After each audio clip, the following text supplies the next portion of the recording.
বাংলাদেশের মানুষকে আমেরিকার দাস বানিয়ে রাখার জন্য তারা ক্ষমতায় বসেছে। এরা হচ্ছে পশ্চিমাদের দালাল। দুই দলের প্রধানই আমেরিকার সাথে চুক্তিতে সম্মতি দিয়েছিলেন, বললেন পররাষ্ট্রমন্ত্রী খলিলুর রহমান।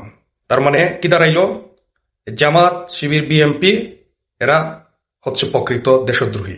এরাই আবার গলা ফাটাইছে 16-17 বছর যে আওয়ামী লীগ ভারতের কাছে দেশ বিক্রি করে দিচ্ছে, আওয়ামী লীগ ভারতের সাথে গোলামি চুক্তি করছে।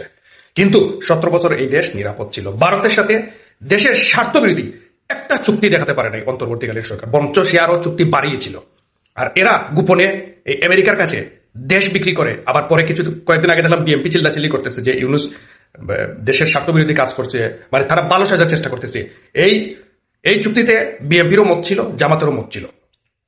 তাহলে এই বাংলাদেশের ভালো চায় কারা? জামাত চায়, বিএনপি চায়, নাকি আওয়ামী লীগ চায়? আওয়ামী লীগ মাথা নত করে নাই এই আমেরিকার সাথে, চুক্তি করা তো দূরের কথা, মাথাই নত করে নাই আমেরিকার সাথে।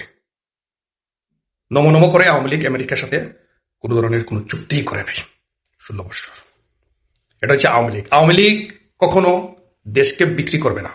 যদি দেশকে আওয়ামী লীগ বিক্রি করত, তাহলে আমাদের নেত্রী, আমাদের প্রধানমন্ত্রী, সাংবিধানিক প্রধানমন্ত্রী এখনো ক্ষমতায় থাকতেন, এখন দেশ পরিচালনা করতেন। এরা এই গুলামরা গুলামী চুক্তির মাধ্যমে, এই বিএনপি গুলামরা গুলামী চুক্তির মাধ্যমে, সমঝোতার মাধ্যমে দেশে ক্ষমতার আসনে বসেছে, অসাংবিধানিক ভাবে ক্ষমতার আসনে বসেছে, ভোট চুরি করে ক্ষমতার আসনে বসেছে, সিলেকশনের মাধ্যমে ক্ষমতার আসনে বসেছে, আমেরিকার দাসত্ব করার জন্য ক্ষমতায় বসেছে, বাংলাদেশের মানুষকে আমেরিকার দাস বানিয়ে রাখার জন্য তারা ক্ষমতায় বসেছে। এর পরিণতি ভবিষ্যতে অত্যন্ত খারাপ হবে, যা এই দেশের সাধারণ মানুষ কল্পনাও করতে পারবে না। দেশের ভালোকে চাইতো সাধারণ মানুষ বুঝতে পারবে। আজকে যদি এই আমেরিকার কোনো গাঁটি থাকতো বাংলাদেশে, যদি শেখ হাসিনা করতে দিতেন গাঁটি বাংলাদেশের মধ্যে, তাহলে আজকে কি ইরান হামলা করতো না? কারণ ইরান প্রত্যেকটা দেশে, যতটা দেশে আমেরিকার গাঁটি আছে, প্রত্যেকটা দেশে মিসাইল হামলা করতেছে। আজকে কি বাংলাদেশে হামলা হইতো না? কে মারা যেত হামলা হইলে? আমেরিকার কয়জন মারা যেত? মরতো এই বাংলাদেশের মানুষ।